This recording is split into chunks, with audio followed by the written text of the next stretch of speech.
मैं विनोद पांडे आपको अपने चैनल शाश्वत सनातन संस्कृत में आपका स्वागत करता हूँ। आज की पुस्तक है यज्ञ का ज्ञान विज्ञान।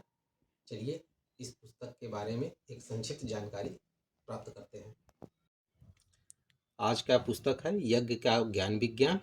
ये पंडित श्री राम शर्मा आचार्य जी के द्वारा ये पुस्तक लिखा गया है।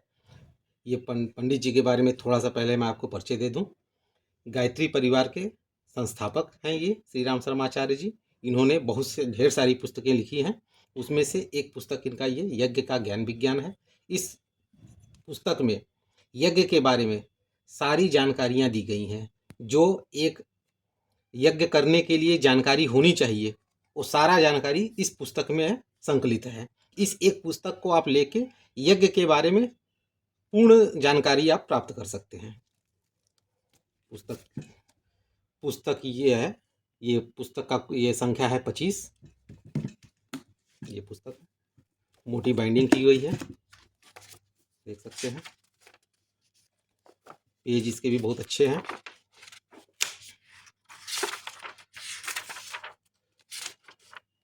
पुस्तक में पेज के नंबर नहीं दिए गए हैं क्योंकि यहाँ पे 6.45 इस टाइप का या 6.46 इस टाइप के इनके पेजेस के नंबर्स दिए गए हैं तो कुल पे, लेकिन जहाँ तक लगता है कि ये 500 पेज के आसपास ये पुस्तक होगी।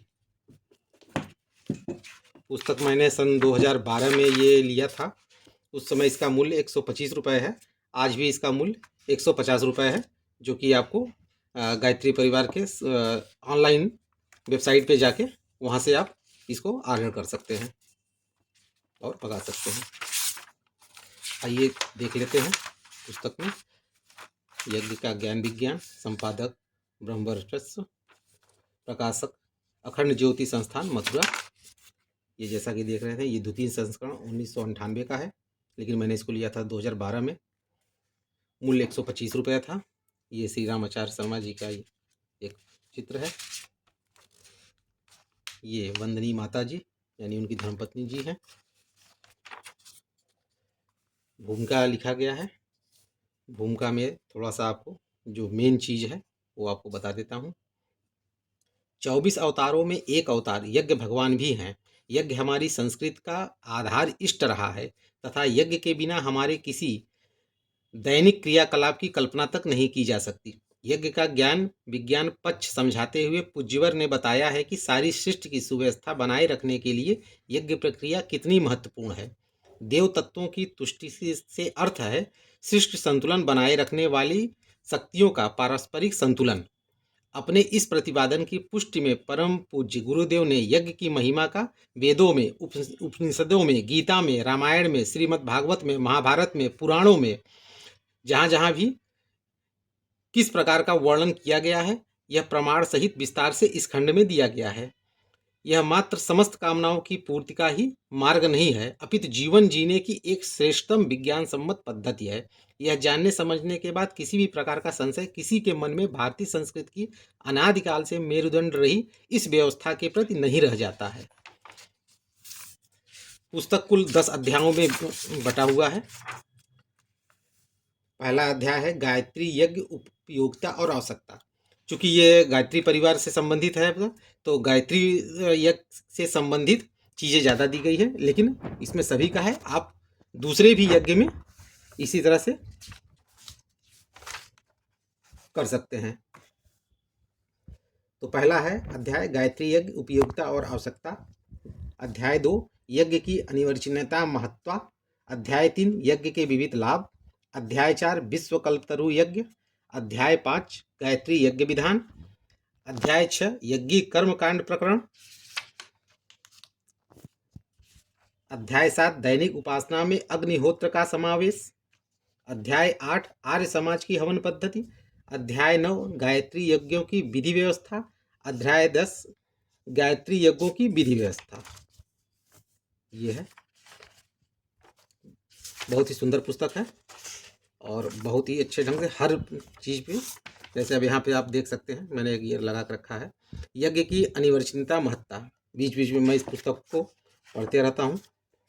हर बार एक नई जानकारी निकल के आती है। ऐसा लगता है कि पिछली बार तो ये पुस्तक में था नहीं, लेकिन ऐसा नहीं है, पढ़ते पढ़ते कुछ नई व्याख्याएं, नई जानकारियां निकल के आ जाती ही हैं। अब जैसे उपनिषदों में यज्ञ रहस्य का वर्णन इस तरह से है। यज्ञ में रही हुई त्रुटियां, यज्ञ में क्या क्या त्रुटियां हो जाती हैं, यज्ञ में पालन करने योग्य नियम टाइप की चीज़ें भी हैं। अब यहाँ पे हवन सामग्री, हवन सामग्री में बसंत ऋतु में क्या हवन सामग्री होनी चाहिए, ग्रीष्म ऋतु में क्या हवन सामग्री होनी चाहिए, वर्षा ऋतु में क्या हवन सामग्री होना चाहिए, शरद ऋतु में, हेमंत ऋतु में, शिशिर ऋतु में, इस तरह से हर ऋतु के हिसाब से भी सामग्री अलग अलग बांटा गया है। इसके साथ साथ जैसे सर्व ऋतु सामान्य हवन सामग्री, अगर आप हमेशा हवन कर रहे हैं तो हर ऋतु में ये हवन सामग्री से आप कर सकते हैं। समिधा, समिधा के बारे में पूरा डिटेल में बताया गया है। यज्ञ का मुहूर्त क्या होना चाहिए, कुंड एवं मंडप का निर्माण, कितने तरह के कुंड, कितने तरह के मंडप, ये सब बताए गए हैं। कुंड की रचना एवं विभिन्नता, क्या उद्देश्य क्या है, यहाँ पे देखिए इस चित्र के माध्यम से भी समझाया गया है। 10 प्रमुख हवन कुंड, हवन कुंड तो बहुत होते हैं, लेकिन 10 प्रमुख जो अभी आज के समय में चलन में है उनको दिखाया गया है।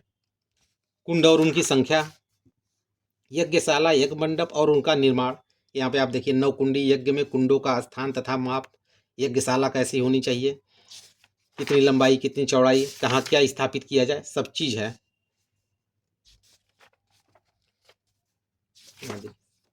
बहुत ही विस्तृत और डिटेल में जानकारी है। यज्ञ पात्र एवं पदार्थ, यज्ञों में कौन कौन से पात्र, ऐसे ऐसे पात्र ये दिखाए जा रहे हैं, ऐसे ऐसे चीज़ें कि हम आप कभी देखे भी न हो, लेकिन हमको अपनी संस्कृति, सनातन संस्कृति जो है उसके बारे में सब कुछ जानकारी होनी चाहिए। देखिए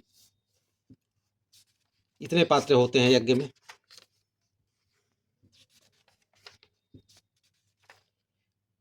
यज्ञ में उद्गाता क्या होता क्या होता है, ब्रह्मा क्या होता है, सब चीज़ के बारे में बहुत ही विस्तृत जानकारी। अब इस प्रकरण में जैसे समझ लिए, यज्ञ कर्मकांड प्रकरण, हवनों का क्रम, हवन में किस क्रम में क्या, पहले मंगलाचरण, पवित्रीकरण, आचमन, विधि, शिखाबंधन, प्राणायाम, अभिसिंचन, सब कुछ डिटेल में ऐसे 1 से शुरू करके 75 तक हुआ है। और सबके बारे में केवल सूची भर नहीं दी गई है, सबके बारे में आप एक एक चीज़ विस्तृत, जैसे मंगलाचरण यहाँ पे पूरा मंत्र दिया है, पवित्रीकरण कैसे करना चाहिए मंत्र दिया है, आप इसको पढ़ के सारा कुछ जान सकते हैं और कर भी सकते हैं यज्ञ। कोई कर्म कांड करने वाले पंडित जी हैं उनके लिए भी ये बहुत अच्छा है, इसके माध्यम से आप दूसरे को भी यज्ञ करा सकते हैं। तत्ववेदी तत्व, ये सब देखिए, ये सर्वतोभद्र है, बहुत अच्छी सुंदर पुस्तक। अब यहाँ पे दैनिक उपासना में अग्निहोत्र का समावेश, जो प्रतिदिन हवन करते हो उनके लिए एक छोटा सा हवन कैसे किया जाए, उसके लिए आर्य समाज पद्धति में कैसे हवन होता है उसके बारे में बहुत ही सुंदर। अगर मैं डिटेल में बताने बैठूंगा तो बहुत ही ज़्यादा समय लग जाएगा। इस पुस्तक पे आगे भी 1-2 वीडियो बना के फिर इसके बारे में विस्तृत जानकारी आपसे साझा करूंगा। तब तक के लिए आप सबका बहुत धन्यवाद।